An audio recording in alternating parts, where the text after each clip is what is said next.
A reading from the book of Genesis. God saw everything that was made. It was supremely good. There was evening and there was morning, the sixth day. The heavens and the earth and all who live in them were completed. On the sixth day, God completed all the work that was done. And on the seventh day, God rested from all the work that had been done. It's a small world after all. It's a small world after all. It's a small world after all. It's a small world after all. I love it when it works like that.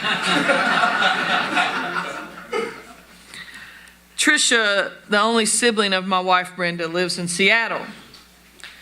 And last year, Tricia endured treatments for breast cancer. She was a real trooper. It was really hard for us, especially for Brenda, to be across the country from her sister. So after several months of chemo treatments, Tricia wanted to leave Seattle for a bit, and she accepted our invitation to meet us at our condo home in South Florida. It gets H-O-T, hot, in South Florida in late June. Seattle folks, who Brent and I refer to as mildew weather people, Seattle folks do not like heat. Because Tricia had been through a lot with her treatments, and we could do little to help other than sending small care packages and giving lots of love and prayers over the phone, we told Tricia she could set the itinerary for the entire 17 days that we would spend together in sunny, hot Florida. And her request? Disney World. Now then, the only place in Florida hotter than South Florida might be the inland of Orlando, and specifically any one of the very hot and very crowded Disney parks. But we did tell her she could choose our itinerary. So I dug into pre-planning, as I usually do with vacations. In my next life, Belinda, you want to be a pink flamingo? I want to be a travel agent. I love surfing the web, reading reviews, trying to find unique locations and experiences. I knew from previous Disney trips that you could choose a couple of fast passes each day, which means you can avoid the 2+ hour wait for more popular or new attractions. So I told Trish, I said, hey, let me know what parks you want to go to, and then tell me your must-see, must-do attractions or rides. And as you might have guessed by the opening of the sermon, at the top of Trisha's list, the must-do, must-see, it's a small world. Really? Really? Out of all the amazing attractions, 4D, thrill rides, new technology, so many choices, so little time, and the number one must-do for both Tricia and Bryn, it's a small world. Now, in truth, this attraction is included in all 5 Disney parks worldwide. And 1 in 4 Disney attendees consider It's a Small World to be a tradition. And for a little bit of extra trivia for you, the attraction plays the Sherman Brothers song, It's a Small World, 1,200 times in a 16-hour day. I gave both Brent and Tricia a pretty hard time about their priority choice, but keeping my promise, I got us a fast pass for the very first day we'd be at Disney. And I have to admit that just the thought of climbing into one of those little boats brought back some sweet memories for me as well. I remembered when my parents took my brothers and I to Disney in 1974, just 3 years after it opened. Our family had to save a long time for a vacation like that. That was in the ride coupon days. There were no fast passes then. But I remembered our family going through the Small World attraction on our little boats, just like the intergenerational families I rode with this past June.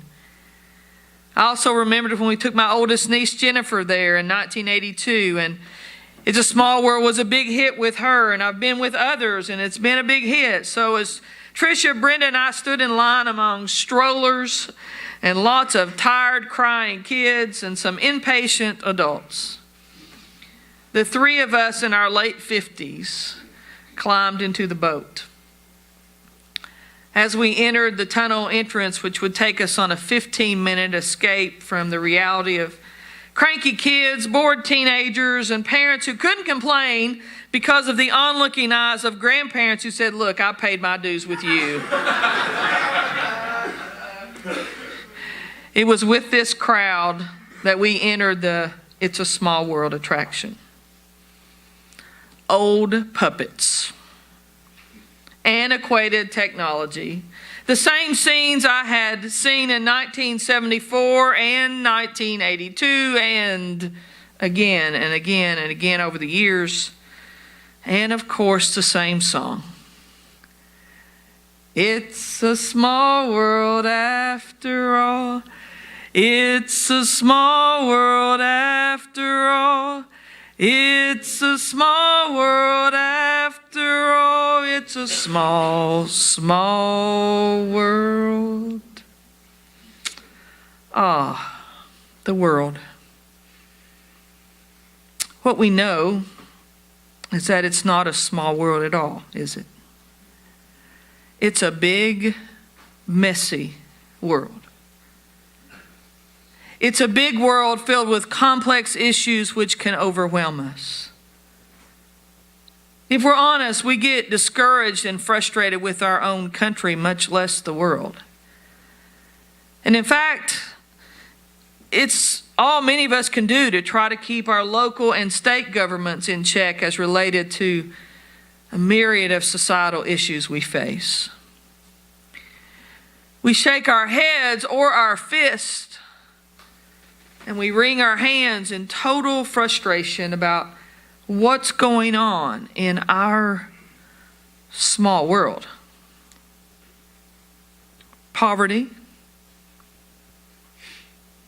natural disasters, rampant addiction, education imbalance, inadequate or inaccessible health care, economic inequality, immigration, civil rights, and fighting racism, homophobia, denial of transgender rights. And in Kentucky, we have to deal with Southern cultural things that have long since been settled in the West or the Northeast as related to marriage equality, Confederate statues, and who gets to use which bathroom. And then there are the national divisions that seemed, my gosh, they seem to regenerate or multiply with each new dawning. While social media is covered with opinions about who should stand and who should kneel, our fellow citizens in Puerto Rico are literally dying. And the massive consequences from hurricanes or oppressive policies still find many of our brothers and sisters with their noses just barely above the waterline of life. And as much as I escaped all this on a short Disney ride, as soon as I exited the ride, the CNN and US Today and New York Times alerts on my phone, ding, ding, ding, ding, ding, would keep me up to date on the events of the day. The challenges of our small world didn't or don't just go away. For good or bad, I've committed most of my adult life to social justice. It is exhausting and very challenging. Most of you know what I'm talking about because some of you spend more time and energy than I do working against society ills and injustices of our time. I know that you share feelings of frustration and exhaustion from a life lived with intentionality. And how do I know you understand? Because you choose to be a part of a church that stays engaged in our community. You accompany me to women's marches and immigration rallies and pride events and city halls and state capitals. You inspire me, as many of you tutor in schools that are at risk. You make the environment important by changing your electricity to be wind generated.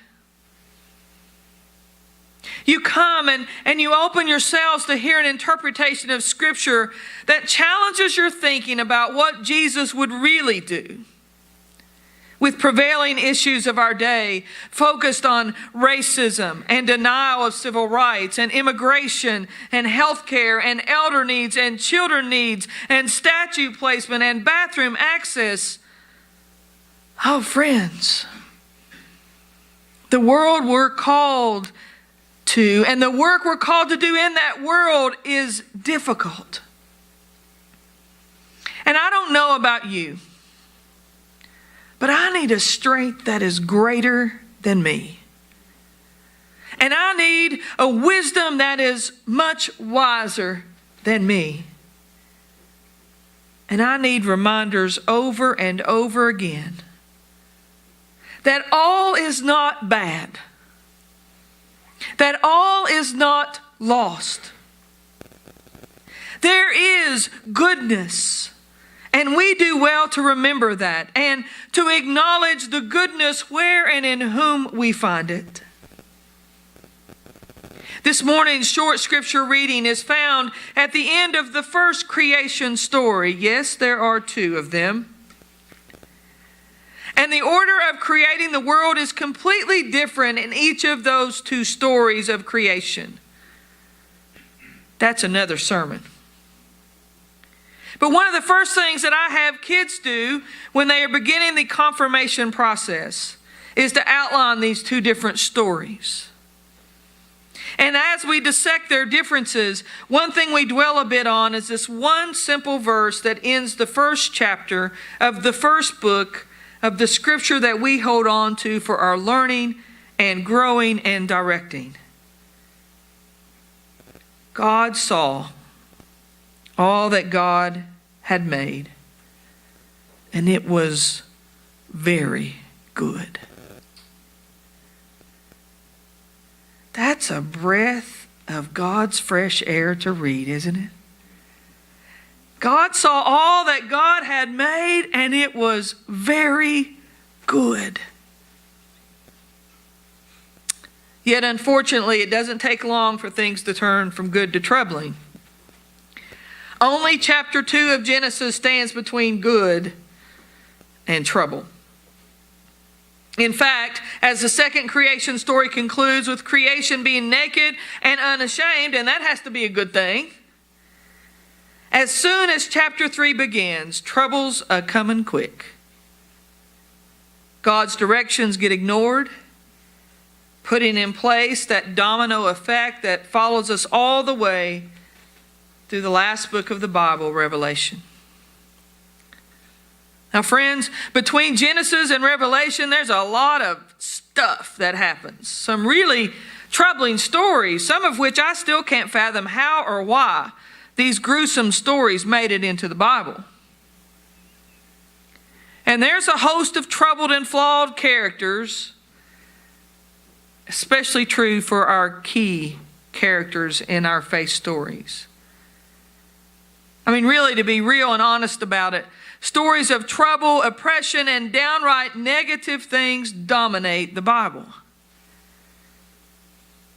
And in truth, the same can often be said for our world.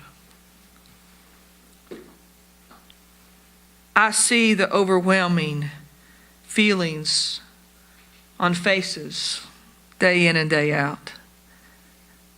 I read them on social media. I receive them in emails and phone calls. And yet God reminds us, or tries to, that we were created with goodness, to do goodness. And it's not impossible, no matter how much it may seem to be. Goodness calls us to move from the familiar choruses of life to the verses of a simple but profound song that seeks to remind us of our common humanity, that seeks to remind us of goodness. It's a world of laughter, a world of tears. It's a world of hopes and a world of fears. There's so much that we share, and it's time we're aware. It's a small world after all. There is just one moon and one golden sun, and a smile means friendship to everyone. Though the mountains divide and the oceans are wide, it's a small world after all. This big world that can overwhelm us, in many ways it is small. In our human needs to love and be loved, in life experiences that make us cry and make us laugh, in the sharing of one creation calling us to an accountability of how we treat our environment. We may not ever reach the goals that we've set out for ourselves or our world. And in our lifetimes, more than likely, we will have more days of frustration and challenge than not. We don't have to wonder if there's going to be tough days. There will be. We don't have to guess if we'll experience heartbreak, grief, or disappointment. We will. And we know that the ideals of justice and equality and dignity and fairness will always require more work than we're capable of and more time than we have. Yet let us never forget that goodness is at the foundation of who we are and of how our world was created. I recently was reminded of our goodness by the life of a 12-year-old boy named Noski Johnson, who was born in a South African village in 1989. He never knew his father. Noski's birth mother died of HIV and AIDS in the same year that he started school. His own condition steadily worsened over time, but with the help of medication and treatment, he led a fairly active life at school and at home until he died at the age of 12. Noski was the keynote speaker at the 13th International AIDS Conference, where he encouraged people with HIV and AIDS to be open about the disease and to seek equal treatment. Noski finished his speech with the words, "Care for us and accept us. We are all human beings. We have needs just like everyone else. Don't be afraid of us. We are all the same." There was yet another quote by this remarkable young boy that inspires us to take this big, complicated, overwhelming world and make it as much of a small world as we can. Noski's quote was this: "Do all you can with what you have, in the time you have, in the place you are." Do all you can with what you have, in the time you have, in the place you are. That was Noski's faith in life, even at 12 years old, and a life cut way too short. So as for me, I'm going to do my best to follow the advice of this young boy, Noski. And the theology of Minnie, Mickey, me, and you. A simple theology we can understand and follow. Small world thinking which focuses on the goodness of who we are and the goodness that we can do in the world. One small piece at a time. It's a small world after all. It's a small world after all. It's a small world after all. It's a small world after all. And in that small world, we are never to forget our goodness and that we are called a child of God, no matter what people say. And there is nothing or no one that can separate us from the goodness God has created us with.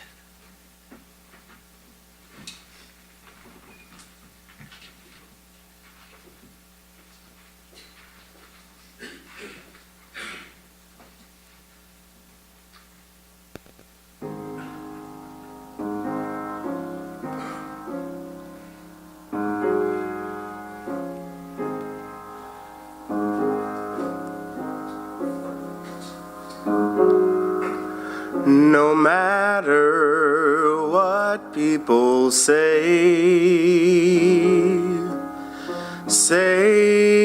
or think about me, I am a child, I am a child of God.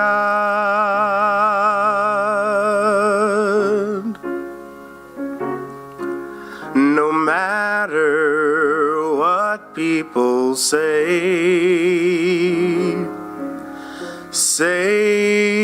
or think about you, you are a child, you are a child of God.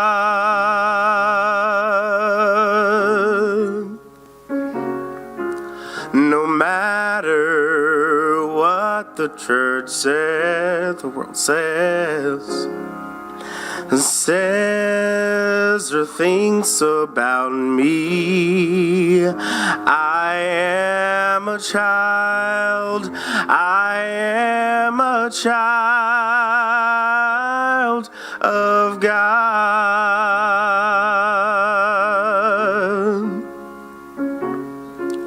No matter what the church says, decisions, pronouncements on you, you are a child, you are a child of God. And there is nothing or no one who can separate. They can separate you from the truth that you're someone, you are family, and you are meant to be a child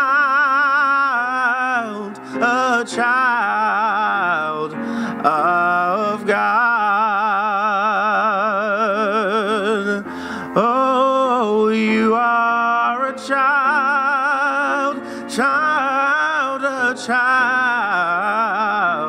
world.